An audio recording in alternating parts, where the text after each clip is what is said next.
Hello.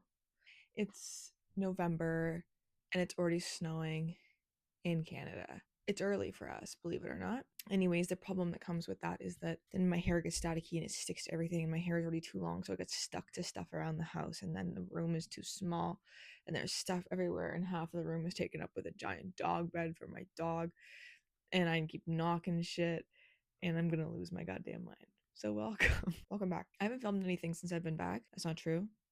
I haven't filmed anything like this since I've been back. Today, I want to go down a little bit more of a philosophy route.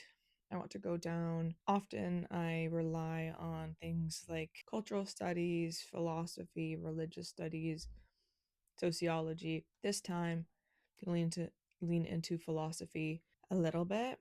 As always, it's mainly going to be my opinion, so you're welcome. It's mainly going to be my opinion because we're going to be doing Nietzsche, which is great. A great existentialist thinker, if there are great ones. He's very well known now, posthumously. He's very well known. And I'm going to talk about him a little bit. Now, the reason I'm going to do that is because I think that this topic that I'm going to go into is not his most famous to like the public. But as I was doing research, I was like, damn, y'all really care about this stuff, which is great. And I'm glad that they do. There are communities that focus on philosophy and that focus on the written works of people that have come before them, but also just like so that I could rely on them to tell me the right information. Now, I'm going to be completely transparent because it's philosophy. There's a lot of different interpretations. And so I'm taking my interpretation, and there are some folks who interpreted it very differently than me. I took quotes directly from Nietzsche's writing from The Gay Science, published I don't know when, and I'm basing it off of my interpretation of that. And there's definitely more thorough examinations of this topic. I'm not going into that. This is about this interpretation and what we can get from that interpretation. Okay, since you still have no idea what the topic is, let me tell you. I want to talk about something called eternal return or eternal recurrence, which is essentially this idea that Nietzsche threw out there that if life were to repeat itself in the same exact way from beginning to end, every decision, every mistake, every thought, every feeling over and over and over again, what do you do with that? What do you do about that? Now, the point is not necessarily to lean into fatalism or the idea that we are predetermined or our fate is written out for us, but rather a way of viewing our lives in terms of taking accountability over our willful choices and our experiences. I'm going to start it off with like when I was researching this, a lot of people were like, this is really tough for me as someone who has a more storied past. You know, I've been through a lot, gone through a lot. I can't possibly bear thinking about going through that again.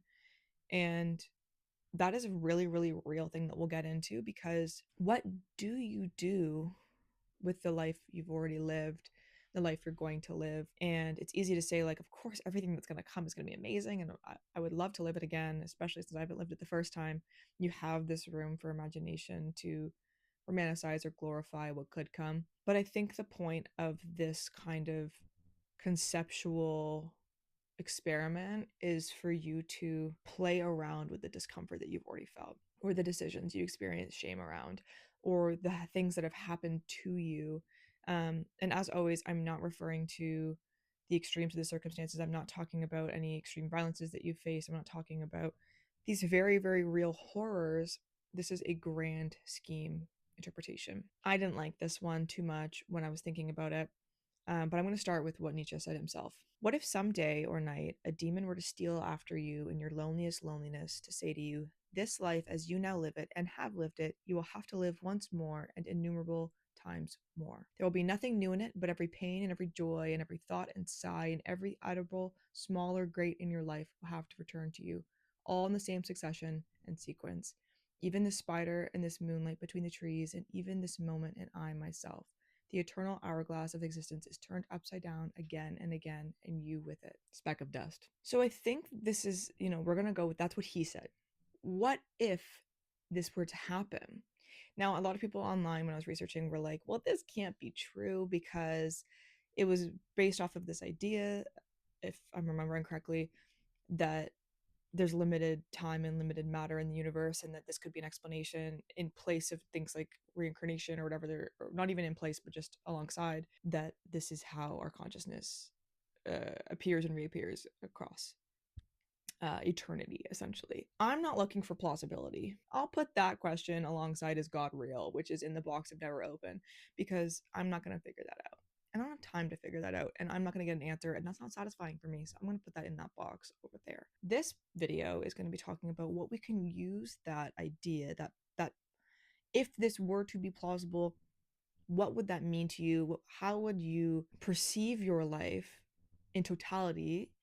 And will that involve integrity, accountability? Will that include something that we'll get into called amor fati, which means the love of one's fate? Let's get into it a little bit more. I'm going to ask you a simple question. If your life was destined to repeat itself up until this moment, okay, so every moment up until this moment, if you had to relive it, how would that change your relationship with the past or the sequences that have led you to this moment? I'm of the belief, and it's been helpful for me, who had more of a tumultuous upbringing and a tumultuous kind of entry into the world up until my early 20s, up until really last year. It's been helpful for me to view my life in the idea that it couldn't have happened in any other way. And I don't mean that in the fatalism way, that this is a prescribed intent, that my life is designed in this way to put me through these things. I think that it deals with universal intent. It deals with this idea that there's maybe a creator, there's some designer of the universe, or of our fate. And I find that a tricky conversation, once again, in the is God real box that I won't be touching. But it has been helpful for me to realize that where I am now is the consequence of the series of events that have occurred, and that because I was given, the cards I've been dealt and the things I've done with those cards, I've ended up here. It's been helpful for me to formulate gratitude of that, just in terms of like gaining appreciation, reducing any form of resentment, not just with like the people in my life who have done me wrong, but also my own decision making, resenting my own decisions, and also resenting this kind of universe, resenting my life, resenting consciousness, resenting being alive with the feeling, circumstances, and opportunities that have been given to me. So that's been helpful for me.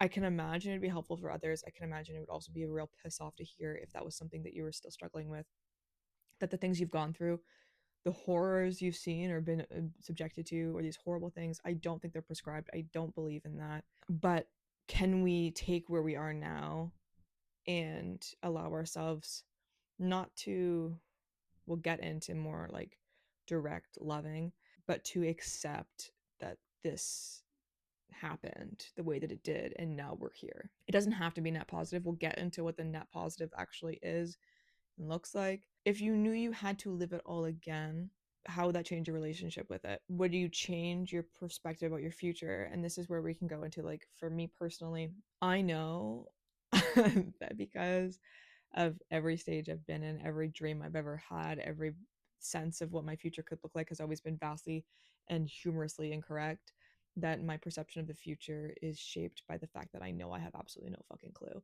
and that the way that the life unfolds and the way that my experiences appear before me, I have little control over.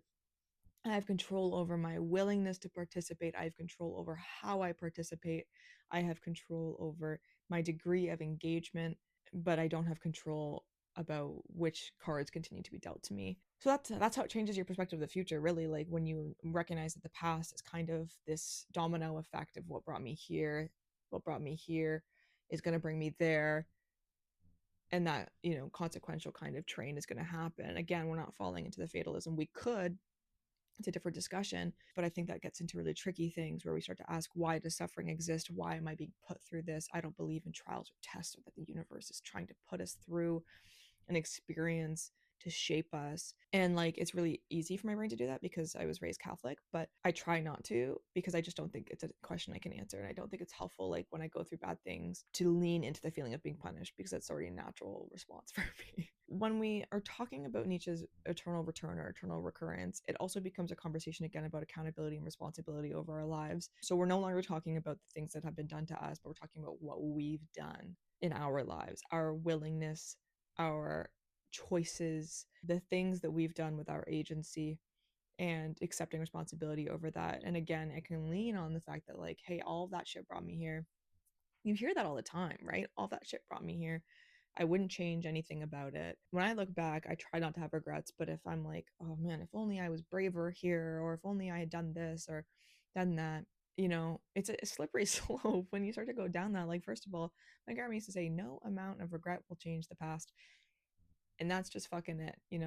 Hallelujah. Thanks, grandma. There is nothing you can do about how the past occurred. You can change your response to it now, though. So, how can we, using the concept of eternal recurrence, relate to the past in a way that says, okay, hold on, I can't change that, but it brought me here. It brought me here. So, my relationship to the past can then be acceptance. And the goal, to Nietzsche, I believe, is the amor fati, which is the love of one's fate. And we'll get into that once we go through the future first. Yeah, so we can start with acceptance, because acceptance is really like, if you're fighting against that, you're gonna have a real tough time. Mainly because it's already happened. And there's nothing more true than the fact that you can't change the past.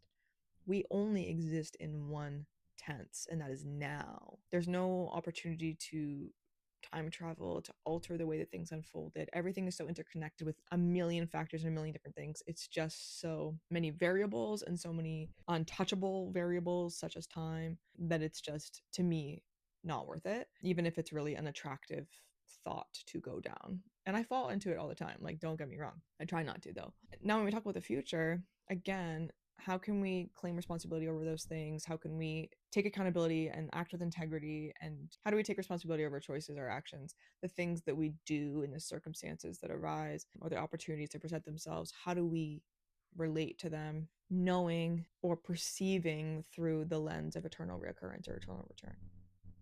Well, again, if we know it's going to happen again, we might act in a way that we might want to do again. We might act in a way that we're like, hey, you know what? If I have to do this again, I'm going to want to get to where I want to get sooner. So I'm going to do XYZ to get to the location that I want to get to. Our actions might change knowing that we have to go through it again. And I look back and, like, there's enough shit that I can look back on that I'm like, if I told my younger self that I was going to have to go through that, geez Louise, because that younger self doesn't have the context of the now. I could say to that younger version, you're going to have to go through this, but you'll get here. That might be a tough pill to swallow. It's like when you're a kid and all you want to do is grow up, and all the adults around you say, oh, you're not gonna think that when you're older. And of course you get older and you're like, fuck, I wish I was a kid again. And it's just the barrier of experience is there, so it's tough to, like, do it that way. But if you know that you're gonna have to go through what's coming to you again, how would you do it differently than what you might be inclined to do? If you're typical, kind of like, something happens and your instinct is to react and to, like, blow up and to be frustrated and to make things harder for yourself, because it's easier to not regulate our emotions, it's easier to blow up, it's easier to become frustrated. And look, there's nothing wrong with becoming frustrated, nothing wrong with anger, nothing wrong with any of these things, so long as we're not contributing to the unnecessary suffering of our own experience, because we can, right? Like, it's so normal. Like, I had a fucking breakdown last week. It happened. But will we hurt people because of that? Will we contribute to our own suffering by digging our heels into our resistance with what's happening? In hindsight, you're probably going to be like, wait, that's actually not that big of a deal. It's actually not that big of a deal. So maybe we can have that context going forward, and we can say, hey, in 10 years, this is not going to matter to me. This shitty circumstance, this person cutting me off on the highway, this, cashier speaking to me poorly, usually it's the other way around. Is this really going to matter? If we're going to view our lives in this totality, and this idea that we're going to re-experience as intimately as we're experiencing it now, on the whole, will we react the same way? No, because you think it's over, right? Like, if you view this life as a linear path, which most people do in at least their daily occurrences, once it's over, you're like, thank God. And we throw it aside. And that's fair and valid, and I get it, because I do the same thing. But how would we change our responses if we knew that we had to go through it again? How do we change our responses going forward, because we can't change the past? So how are we going to approach life in a way that we know we're going to love it when we return? let's talk about amor fati, because it's a tricky one. It's a tricky one. Again, amor fati means the love of one's fate. It's a Latin term, phrase that really asks you, do you love your fate? Do you love your fate? And of course, like, again, we can fall into fatalism and we can talk about fate as the prescription of the unfolding of our lives, or we can just refer to it as the unfolding of our lives. It doesn't have to be, again, this kind of idea that there is an intention behind the things that happen to you or that you go through. But we can talk about fate as the unfolding of your lives, as in it could be random. It doesn't matter where it came from, that it happened, right? So if we want to talk about love, the unfolding of our lives, it can be really tough because it will require us to love something, theoretically, that sucks. Not only sucks, but was incredibly difficult, that was hard, that you didn't think you would make it through for whatever reason. There are moments of my life where I genuinely thought it was the end for one reason or another, that I could not bear through it. And often, sometimes those feelings come back because those experiences don't leave you when the time is over the way that we would like them to, usually. And it's hard for you to look back and say, can I love that? I'm adverse to it. Hey, no thanks. And I'm not of the belief that we have to love everything. I think it's very normal. We're looking for, on the whole, to act meaningfully in our lives. We're looking for, on the whole, are we accepting the consequences, good or bad, of our actions, of what happens, the unfolding, and presenting that net positive that we ended up here anyways. And the net positive is the part that I start to have an issue with personally, because it took me a long time through the circumstances that I went through to get to acceptance. The way that I've been able to incorporate the love of my unfolding and the love of what has happened and what I assume will happen, and not like the specific actions, but that time will unfold in a way that I can't control, is knowing the context of now that I'll get through it, that I'll be who I am through it. I'll learn about the world through it, and that these things make sense because that's how it was, is, and will be. I'm not sure if Nietzsche wanted us to be so intimately in love with the each individual circumstance so much as the entire experience, but I think it might be easiest to view it on that whole. We can say that this experience was uncomfortable and it happened, and I can accept it, and I can grant it loving through the knowing that things get better, or that experiences shape me in the way that they do, even if that moment like sucked, like just straight up sucked, and there was no, no other way to view it. That's the hard part, really, is the past, I think, because we can take this knowing and we can go, okay, I'm going to want to love this because I'm going to have to do it again. So if I'm going to love this, how am I going to behave in a way that I love? How I'm going to act with loving? Am I going to, not necessarily like, we can talk about acting with loving, we can talk about ethics of care, we can talk about the actual action of love, which, like, bell hooks talks about, or we can talk about feelings of affection for our lives as a whole, for the actions we've done, and we can feel a general positive sensation around our lives. That's tough. Or the other thing about this concept that can be tricky is that not only do we have this recurrence, right? For all of eternity, our lives will reoccur in the exact same way. There's no, there's nothing. It's just we should come to love it. But not only do we come to love it, but we cannot change it with our love. And often, we think that our love has the capacity to change, because love does. In our lives, we are loving creatures, we love one another, we love things, we are changed by love, and our love changes. But in the context of this eternal recurrence, this eternal return, our love is not changing anything but our perception of our lives and our perception of our actions going forward and behind us. So it doesn't change the actual unfolding of things. It doesn't have a hand in, dealing the deck. It doesn't have a hand in how the dominoes fall. It just has a hand in your perception of what you end up with. And so often that's enough. For me, it's enough to be valuable of a conversation, to know that, like, the way we view our lives can increase or decrease our suffering. Our perception of our lives can be increased or decreased with our suffering through this kind of thought experiment of, I don't know, it brought us here, and we can come to love our lives as a whole despite these really, really repellent things. But it's tricky, and I'm not gonna pretend it's not tricky, especially when we talk about more nuanced things that can happen to people, especially kids. You know, kids have it tough. It's not to say that these things are good or that they should be allowed, but when we talk about acceptance, when we talk about radical acceptance, which is a concept from Tara Brach, acceptance is not allowance. It's admitting that this is where we're at, and the most change will happen when we admit that that's where we're at. If we admit that, life is going to recur, but these things have already happened and we can't change them, we no longer push against the wall of the unchangeable, right? We're no longer like beating our heads against the brick, being like, please, why won't this change? Oh my God, oh my God. We know it won't. So we turn our attention elsewhere and we're able to use that energy elsewhere.